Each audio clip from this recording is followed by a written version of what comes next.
ሰበር ዜና የመካከለኛው ምስራቅ ውጥረትና አዳዲስ ክስተቶች።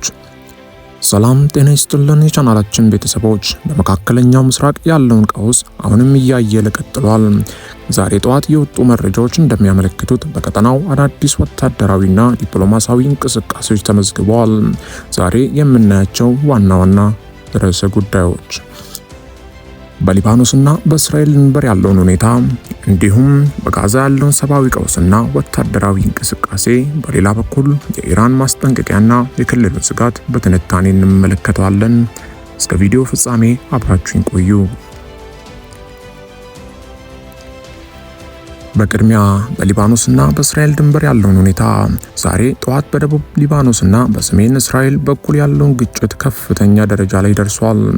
የሂዝቦላ ታጣቂዎች ወደ ሰሜን እስራኤል ወታደራዊ ይዞታዎች በርካታ ሮኬቶችን ያስወነጨፉ ሲሆን፣ የእስራኤል አየር ኃይል በበኩሉ በቤይሩት ደቡባዊ ዳርቻዎች ላይ ተከታታይ የአየር ድብደባዎችን ፈጽሟል።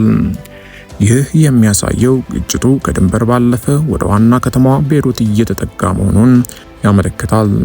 እስራኤል የሂዝቦላ የትዕዛዝ ማዕከላትን የማዳከም ስልቷን እየቀጠለች ቢሆንም የሰላም ስምምነት ተስፋዎች አሁንም የራቁ ይመስላሉ። ወደ ሌላ ዜናው እንለፍ። በጋዛ ያለውን ሰብአዊ ቀውስና ወታደራዊ እንቅስቃሴ እንመልከት። በጋዛ ሰርጥ በተለይም በሰሜናዊ ክፍል ዛሬ ጠዋት ከባድ ውጊያ መኖሩ ተዘግቧል። የእስራኤል ጦር በጃባሊያና በቤት ላሂያ አካባቢ ያለውን ከበባ አጥብቧል።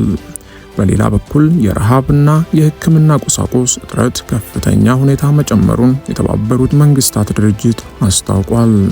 ዓለም አቀፍ ማህበረሰብ የተኩስ አቁም ጥያቄ ቢያቀርብም እስራኤል ሐማስን ሙሉ በሙሉ ሳላጠፋ አልመለስም በሚል አቋሟ ጸንታለች።